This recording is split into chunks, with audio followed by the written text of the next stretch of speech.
డప్పు మోగాలే దిక్కులు కంపాలే గులాబీ ఎగరాలే గుండెలు దద్దరిల్లాలే ఎండిన నేలల్లో ఆశలు నాటినోడు అణచివేతల్లో అగ్ని రాజేసినోడు ఒంటరిగా లేచి ఉద్యమం నడిపినోడు తెలంగాణ గుండె చప్పుడు అతడే కేసీఆర్ నీళ్ల కోసం నిప్పుల మీద నడిచాడు నిధుల కోసం నినాదం ఎగరేశాడు నియామకాలకు న్యాయం తెచ్చాడు జై తెలంగాణ అంటే ముందుగా గుర్తొచ్చేది కేసీఆర్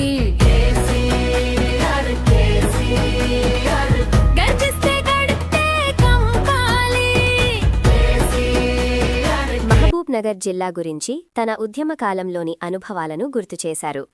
అప్పటి ముఖ్యమంత్రి చంద్రబాబు నాయుడు మహబూబ్ నగర్ జిల్లాను దత్తత తీసుకున్నానంటూ ఇష్టమొచ్చినట్లు పునాదిరాళ్లు వేసేవారని విమర్శించారు. ఆ రోజుల్లో ఈ పునాదిరాళ్లన్నీ తీసుకెళ్లి కృష్ణానదిలో అడ్డం వేస్తే చెక్డ్యామైనా అయ్యేదని ఉద్యమ సమయంలో తాను అనేవాడినని కేసీఆర్ చెప్పారు. సాగునీరు లేక మహబూబ్ నగర్ జిల్లా కరువుతో అల్లాడిందని, ప్రజలు పొట్టచేత పట్టుకుని వలసలు వెళ్లిన పరిస్థితి అప్పట్లో ఉండేదన్నారు. జూరాల ప్రాజెక్టుకు సంబంధించి కర్ణాటకకు కాంపెన్సేషన్ కట్టకుండా పాలమూరు ప్రజలను చంద్రబాబు ఇబ్బంది పెట్టారని, దీన్ని నిరసిస్తూ మహబూబ్ నగర్లో ప్రథమ మహాసభ నిర్వహించి నిలదీశామని చెప్పారు.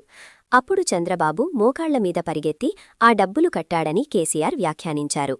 ఆ తర్వాత చంద్రబాబు పార్టీకి చెందిన ఒక ఎమ్మెల్యే ఆర్డీఎస్ని పేల్చారని, దీనిమీద జోగులాంబ నుంచి గద్వాల్ వరకు తాను పాదయాత్ర చేసి ఈ అన్యాయాన్ని ఎండగట్టానని తెలిపారు.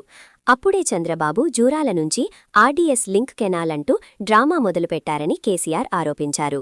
రాజకీయాల్లో గెలుపోటములు సహజమని, ఎంత బలహీన ప్రభుత్వం వచ్చినా రాష్ట్ర ప్రయోజనాల కోసం ప్రయత్నిస్తుందని అన్నారు. కానీ కాంగ్రెస్ ప్రభుత్వం అధికారంలోకి వచ్చాక పాలమూరు ఎత్తిపోతల పథకంలో ఒక్క తట్టడు మట్టి కూడా ఎత్తిపోలేదని తీవ్ర విమర్శలు చేశారు. అలాగే కేంద్రంలోని బీజేపీ ప్రభుత్వం తెలంగాణకు మొదటి నుంచే శనిగా మారిందని, రాష్ట్రంలో జరిగే ప్రతి అభివృద్ధి కార్యక్రమాన్ని వ్యతిరేకించడమే పనిగా పెట్టుకుందని అన్నారు. చంద్రబాబు నాయుడు ఎన్డీఏ కూటమిలో చేరిన తర్వాత ఆయన మాటలను పట్టుకుని తెలంగాణలో అభివృద్ధి పథకాలను బీజేపీ అడ్డుకోవడం మొదలుపెట్టిందని కేసీఆర్ ఆరోపించారు.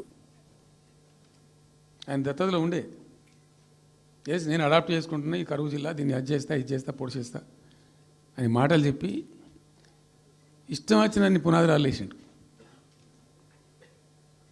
కలువ కుర్తి మన్ను మశాను రకరకాల పునాదిరాలు వేసుకుంటూ పెట్టు. ఉద్యమ సందర్భంగా నేను చేసే ఉపన్యాసాలలో నేను మాట్లాడేది ఈ పునాదిరాలన్నీ ఎందుకు మనకు పట్క ఏడుస్తానికా చూస్తానికా ఏం లాభము, ఈ రాళ్ళని కృష్ణానదిలో అడ్డమేస్తూ చెక్కడామని అయితే భయ అనేది నేను నవ్వేది, జనం సప్పట్లు కొట్టేది సభలలో నేను చెప్తుంటే. ఒక్క డ్రాప్ వాటర్ కూడా పొలాలు పారడానికి రాలే. తత్ఫలితమైంది net result. What was the net result? Palamuru జిల్లాలో ప్రతి తాలూకా కేంద్రం అంటే ప్రతి నియోజకవర్గ కేంద్రం నుంచి వలసలు పోవడానికి ప్రజలు ప్రతి బొంబాయి నుంచి bus, Narayanpet Bombay bus, Wanaparthy Bombay bus, ఇంచుమించు అన్ని తాలూకాల నుంచి బొంబాయికి డైరెక్ట్గా బస్సు. ఏం చేస్తారు? ప్రజలు పొట్ట చేత పట్టుకొని వలస పోవాలి, బతకపోవడు తప్ప ఇంకో గతి లేదు. జిల్లాకు జిల్లా మొత్తానికి మొత్తం 100% కృష్ణా బేసిన్లో ఉంటుంది. భయంకరమైన కరువు. చివరికి ఆ జిల్లాలో ఉండే అనేక మంది కవులు అనేక పాటలు రాసిండ్రు. ఆ గోరెటి వెంకన్న గారు అయితే పల్లె పల్లెలో పల్లెర్లు మొలిసే పాలమూరులోన అని చెప్పి పాట రాసి పాడిండు. ఆ పాట బాగా పాపులర్ సాంగ్ కూడా, తెలంగాణ ఉద్యమం పొడుగుతో కూడా భయంకరంగా మోగినటువంటి సాంగ్. అప్పుడు చంద్రబాబు నాయుడు గారి స్లోగన్ సమైక్య రాష్ట్రంలోనే సమగ్ర అభివృద్ధి. నేను ప్రథమ మహాసభకు పాలమూరు జిల్లాకు పోయినా, మహబూబ్నగర్ టౌన్లో పెట్టాం. పెద్ద భారీ మీటింగ్ జరిగింది, దాదాపు 70,000 మంది వచ్చిండ్రు. ఆ మీటింగ్లో నాకు బాగా కోపం వచ్చి, ఏమయ్యా చంద్రబాబు నాయుడు, అప్పటికి ఏందంటే కర్ణాటకకి కొంత ముంపు ప్రాంతం ఏమిటి, జూరాల ప్రాజెక్టులో ఏంటంటే కొద్ది ముంపు ప్రాంతం కర్ణాటక రాష్ట్రంలో ఉంటుంది. ఒక 13 కోట్ల రూపాయల వరకు కాంపెన్సేషన్ కట్టాల్సి ఉండే, కట్టడు, ₹1 కట్టడు. ఏమయ్యా చంద్రబాబు నాయుడు గారు, నువ్వు దత్తత తీసుకున్నావు, కథ తీసుకున్నావు, డైలాగులు చెప్తున్నావు, ఇక చచ్చిపోతాను జనము, బొంబాయికి వలసలు పోతుండ్రు. ఇటువంటి పరిస్థితులలో కూడా కర్ణాటకకు డబ్బులు కట్టడానికి డబ్బులు లేవా? ఇదేనా సమైక్య రాష్ట్రంలో సమగ్ర అభివృద్ధి అంటే? పట్టిగా బ్యారేజ్ ఆ గోడలకు కట్టిన విడిచిపెట్టేది మీరు చూసి తమాషా పడన్నా అని చాలా తీవ్రమైన విమర్శలు చేశాను. మోకాళ్ళ మీద పరిగెత్తి కట్టిండి చంద్రబాబు నాయుడు అప్పుడు. ఆ కర్ణాటక చెల్లించాల్సిన కంపెన్సేషన్ ఏదైతుందో మోకాళ్ళ మీద ఉరికి నా దాడి తట్టుకోలేక కంటిన్యూగా పెట్టినాం. దాని తర్వాత చంద్రబాబు నాయుడు పార్టీకి సంబంధించిన ఎమ్మెల్యేనే ఆర్డీఎస్ దగ్గర బాంబులు పెట్టి పేల్చేయడం, అది మీ అందరికీ కూడా తెలుసు. బాంబులు పెట్టి పేల్చడం 2 సార్లు 3 సార్లు పేల్చారు. నేను ఫస్ట్ ఉద్యమంలో తెలంగాణ ఉద్యమం స్టార్ట్ అయిన తర్వాత నేను ఎంచుకున్న ఎజెండా, నా ఎజెండాలో మొదటి పాదయాత్ర నేను చేసినటువంటిది జోగులాంబ టు గద్వాల పాదయాత్ర చేసిన. ఈ అన్యాయం సంగతి ఏంది అని దాన్ని ప్రజలలో ఎండగట్టాలని చెప్పి, గవర్నమెంట్ కూడా ఒత్తిడి తేవాలని చెప్పి, ఎందుకు తెలంగాణ ఉద్యమం చేస్తున్నాం అనేది లోకానికి తెలియాలని చెప్పి నేను జోగులాంబ టు గద్వాల పాదయాత్ర చేసిన. దాన్ని మొత్తం అసలు కంప్లీట్ 80,000 ఎకరాలకు బారాల్సినటువంటి ఆ ఆర్డీఎస్ కెనాలు 15,000 ఎకరాలు 10,000 ఎకరాలు 20,000 ఎకరాలకు వచ్చింది, తగ్గిపోయింది. అడిగే నాతుడు లేడు. నేను అంతకు ముందే పాదయాత్ర కన్నా ముందే స్వయంగా మేమందరం జిల్లా మహబూబ్నగర్ జిల్లా నాయకులు నేను కలిసి ఆర్డీఎస్ హెడ్ వర్క్స్ ఎక్కడ ఉంటాయంటే కర్ణాటకలో ఉంటాయి, రాయచూరు దగ్గర. అక్కడ దాకా పోయి మొత్తం ఆశాంతం ఆ కాలువ పొడవుతో తిరిగి అర్థం చేసుకొని ఆ తర్వాతనే నేను గద్వాల టు మన ఆలంపూర్ టు గద్వాల పాదయాత్ర పెట్టాం. తిరిగి దాన్ని ఎక్స్పోజ్ చేసినాం. అప్పుడు అక్కడ గొడవ చేస్తే మళ్ళీ అప్పుడు జూరాల లింక్ కెనాల్ని మొదలుపెట్టింది చంద్రబాబు నాయుడు. జూరాల టు ఆర్డీఎస్కు లింక్ కెనాల్ అని మళ్ళీ డ్రామా కట్టి, అంటే ప్రతిసారి ఏమార్చడము తెలంగాణ ప్రజలను ఒక రకమైన దగా చేయటం తప్ప రాలే, ఒక డ్రాప్ వాటర్ రాలే, ఎప్పుడు రాలే. సహజం, రాజకీయాల్లో గెలుపులు ఉంటాయి, ఓటములు ఉంటాయి, ప్రభుత్వాల మార్పిళ్ళు ఉంటాయి, జరుగుతాయి.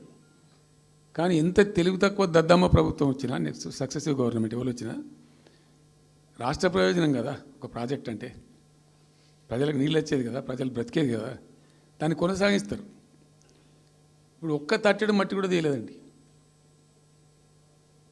మా గవర్నమెంట్ పోయిన తర్వాత పాలమూరు ఎత్తిపోతల పథకంలో ఒక తట్టెడు మట్టి కనీసం నేను తీయలే.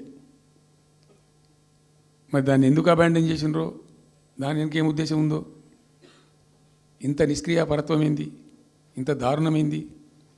2 నెట్ సంవత్సరాలు గడిచిపోయినాయి. ఇప్పుడు మేము గమనిస్తున్నాం.